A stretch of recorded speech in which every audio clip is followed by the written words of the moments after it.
Police officers! Police! Police! In London's overlooked corners, a new kind of drug operation was taking hold. One that didn't just traffic crack and heroin, but children too. At the heart of it were three men: Glody Wabalua, Dean Alford, and Michael Caramera. Known to police as key operators in a county lines network, they weren't just dealing, they were exploiting. Using teenagers, some as young as 14, the trio pushed Class A drugs from the capital to Portsmouth, treating human lives as disposable as the burner phones they used. Their operation was sleek, digital, and violent. Victims were beaten, threatened, and psychologically broken to ensure silence. But this wasn't just another drugs case. For the first time, the Modern Slavery Act was used to convict county lines dealers for trafficking British children. What followed changed how these cases are seen, and signalled that the line between street-level crime and organised exploitation had been permanently crossed. The roots of this operation weren't in back alleys or high-rise trap houses. They were in the bedrooms of vulnerable teens and the encrypted chats of three older men who knew how to manipulate them. Glody Wabalua, Dean Alford, and Michael Caramera had all grown up in London, and by their mid-20s, each had done time or spent years circling the edges of criminal networks. But together, they formed a partnership that would mark one of the UK's first county lines prosecutions to also count as human trafficking. Wabalua ran the Fly line, Alford had Duffy, and Caramera controlled Mitch. Each mobile number became a hotline for Class A drugs, blasting out marketing texts, best of both, active all day, to users across Portsmouth. The supply chain started in London, but it didn't end there. They needed couriers, people who wouldn't attract attention. That's where the teenagers came in. The recruitment wasn't casual. Some kids were offered easy money and a sense of belonging. Others were coerced outright. One boy, just 15, was approached after being excluded from school.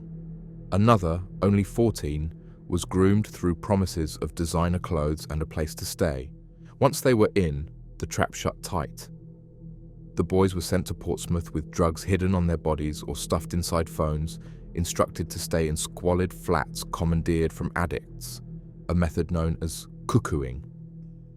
Their job was simple: supply, collect, return.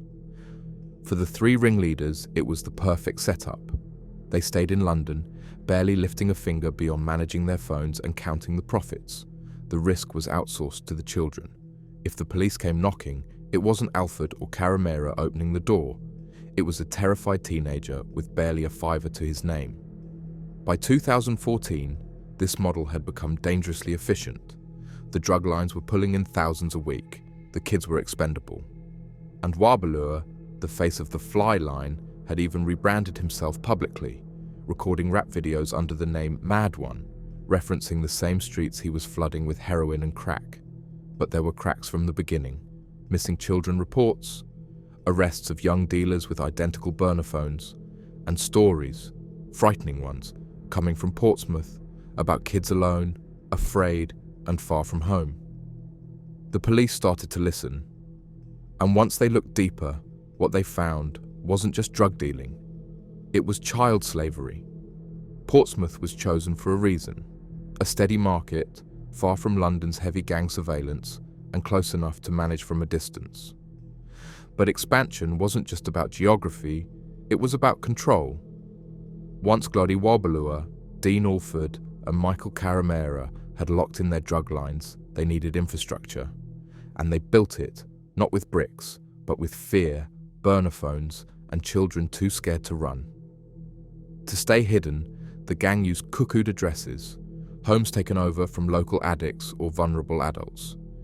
These flats became holding areas, stash spots, and bases of operation. One boy described sleeping in a hallway, eating crisps for days while dealers rotated in and out. They couldn't leave. Phones were monitored. Some were beaten for texting their families. The gang changed locations frequently. Once a flat became risky, too much traffic, too many complaints, they moved on. Alford in particular was known for scouting new properties, paying off addicts with small amounts of crack to borrow their keys. The boys were disposable tools in a finely tuned operation. Communication was strictly managed. Each courier had a phone preloaded with numbers and a script. They weren't allowed to speak freely. Everything was coded, kept short. Meanwhile, the bosses stayed one step removed, issuing instructions, collecting money, and laundering it through informal banking channels or hand-to-hand drop-offs in London. The volume was staggering. Between 2014 and 2016, police believed the three lines made hundreds of runs to Portsmouth. One teen was arrested 5 separate times, yet was sent back out again and again. Each time, he refused to name who was behind the line. That silence wasn't loyalty, it was fear. He knew what had happened to others who talked. This wasn't chaos, it was order, a structure. Wabalua had the charisma, Caramera the logistics, and Alfred the muscle. Together, they built a county lines model that looked clean on paper, until you met the kids at the center of it.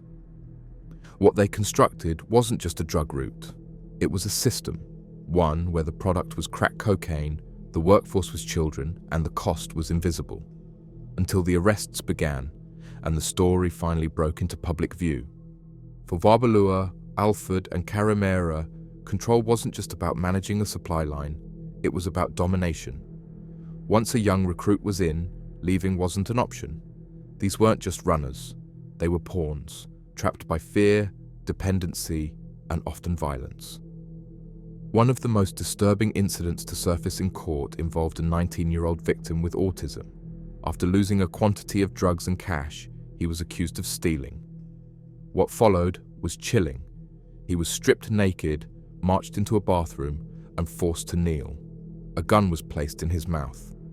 He was told he'd die if it happened again. Then they took a photo and sent it to others as a warning. That victim, traumatized, would later tell police he genuinely believed he was about to be killed. This wasn't an isolated act. The gang used beatings, threats, and emotional manipulation to keep control. Some of the teens were given gifts at first, new trainers, cash, or takeaway meals. But once they were involved, the tone changed. One boy described being hit repeatedly for refusing to answer his phone quickly enough. Another was told his family in London would be hurt if he messed up again. Dean Alford was particularly feared. Recruits said he had a temper, that he'd switch without warning. Police later recovered messages he'd sent, threatening to shave the face off one young courier who'd gone missing for a few hours. Even among the older teens, he was referred to as someone you didn't cross. The psychological toll was devastating.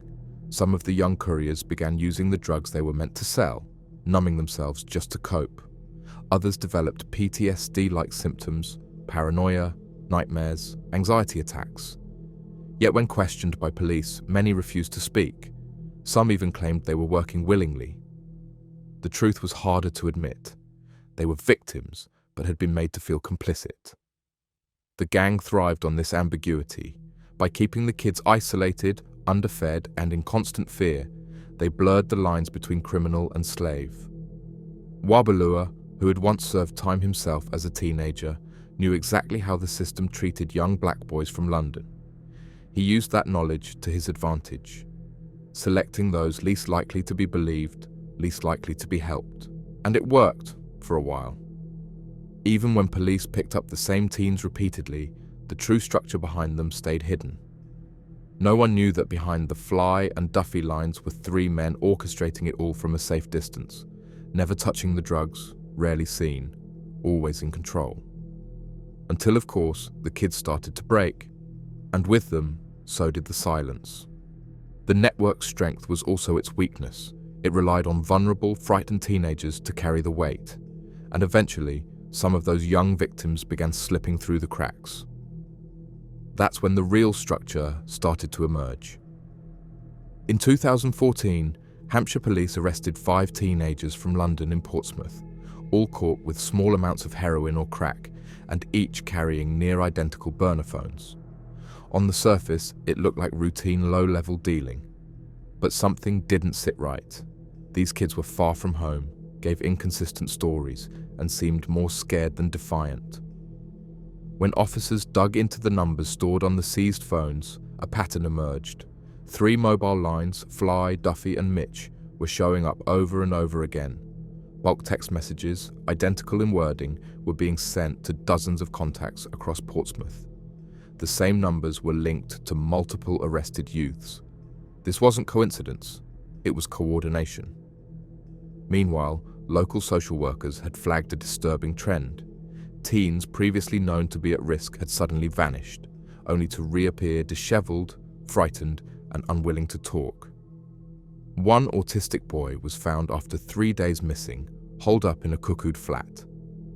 When interviewed, he broke down and described being threatened with a gun. It was the first time police heard details of the mock execution that would later be a turning point in the case. Back in London, the Metropolitan Police began working with Hampshire officers to cross-reference names, numbers, and incidents. A joint investigation was launched. Officers analysed call records, intercepted messages, and began mapping the movements of suspected couriers. Each time a teen was arrested, their phone offered another breadcrumb leading back to the source. Still, the main players, Wabalua, Alford, Caramera, remained ghosts. The messages they sent were brief, vague, and often relayed through intermediaries.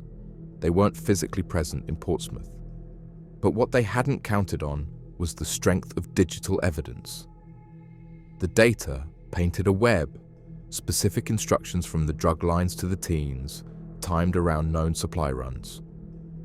Combined with CCTV, travel records, and witness statements from victims who finally spoke out, a picture began to form, and in that picture, 3 names kept surfacing, linked not just by phones, but by fear. Police weren't just chasing street dealers anymore. They were closing in on a system designed to exploit, to profit, and to vanish when threatened. This time, it wouldn't vanish fast enough. By 2016, the net had closed tight. With months of telecoms analysis, victim interviews, and cross-force cooperation, investigators had enough to move. Glody Wabalua, Dean Alford, and Michael Caramera were arrested in coordinated raids across London. Each was taken without resistance, but the evidence told a violent, coercive story. Inside their homes, police recovered multiple burner phones linked to the Fly, Duffy, and Mitch drug lines. Notebooks and scraps of paper contained customer lists, drop addresses, and cash tallies.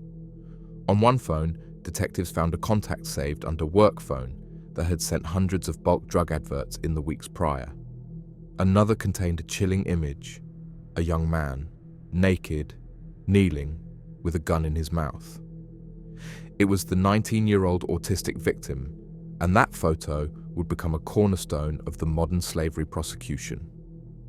Further searches uncovered designer clothes bought with drug money, encrypted message logs, and receipts for train tickets purchased in the names of the trafficked youths, linking the leaders to the very travel used in the drug runs. In one flat, officers found a stash of cheap mobile phones still in packaging, ready for the next batch of couriers. Elsewhere, tracking data showed simultaneous runs between London and Portsmouth, coordinated to the minute. The scale of logistics stunned investigators. Each courier had a set routine. Each flat had a rotation system. Orders were managed like clockwork, and profits were funneled quickly, either via informal money transfers or collected in cash drops across London. This wasn't just a drugs ring, it was a business model. Exploitative, organised, profitable. At first, the trio were charged with conspiracy to supply Class A drugs. All 3 were convicted and jailed, Alford receiving 11 years, Caramera 10, and Wabalua 6 years and 8 months. But for detectives, the case wasn't finished. The scale of abuse demanded more. With the victim testimony and the full scope of coercion laid bare, prosecutors took a bold step. They brought fresh charges under the Modern Slavery Act, a relatively new piece of legislation and never before used against a county lines operation. The gamble paid off. At trial, the evidence was damning. Kids too scared to sleep, beatings for mistakes, threats of death. The jury didn't hesitate. Wabalua was found guilty. Caramera and Alford pleaded guilty mid-trial. This wasn't just dealing, it was trafficking, slavery, organized crime, dressed up in trainers and street slang. Their conviction marked a legal milestone. The system had caught up, at least for now, and the gang's iron grip on the children of London's forgotten estates had finally, brutally, been broken. When the verdicts were finally handed down, they did more than just end one case. They made legal history. For the first time, men running a county lines drug operation were not only convicted for dealing Class A substances, but for human trafficking under the Modern Slavery Act. The sentencing marked a turning point in how the UK viewed child exploitation within its own borders. Glody Wabalua was sentenced to 6 years and 8 months for conspiracy to supply Class A drugs. Then came the slavery charges. For his role in trafficking children and orchestrating their exploitation through the Fly drug line, he received an additional 3.5 years. That brought his total sentence to over a decade.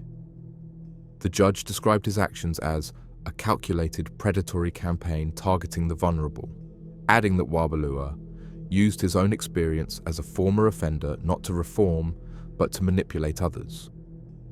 Dean Alford was handed 11 years for drug offences. For trafficking offences, he was given a further 4 years to be served consecutively. Described in court as the enforcer of the group, Alford had a reputation for violence and control. One victim told police he was terrified of Alford, saying, "He didn't shout, he stared through you." The judge noted Alford's role in intimidation, physical coercion, and property takeovers in Portsmouth. Michael Caramera, who ran the Mitch line, received 10 years for drugs and an additional 5 years for modern slavery offences. His role involved managing logistics and transport, organising travel for the trafficked teens, and overseeing their accommodation in cuckooed flats. Victim statements read in court described him as cold, efficient and distant, but always watching. In addition to the prison terms, all 3 men were made subject to Slavery and Trafficking Prevention Orders, STPOs, which would apply upon their release. These included strict bans on mobile phone usage without disclosure, restrictions on contacting individuals under 18, and severe limitations on travel without prior approval. Breaching these conditions would result in further prison time. The court proceedings also gave voice to the young people who had lived through the ordeal. One now adult victim said in a statement, "I didn't know I was being trafficked. I thought I was just bad. It took years to realize I was being used." Another said he still sleeps with a light on, afraid someone will come through the door. Police, prosecutors, and victim advocates hailed the case as a watershed moment. It demonstrated that county lines operations aren't just drug offences, they're child exploitation at scale, and for once, the legal system treated them as such. But the judge left a final warning. This case should not be the exception, it should be the start. The children trafficked by these men were not criminals, they were victims, and the real crime would be to ignore the next ones.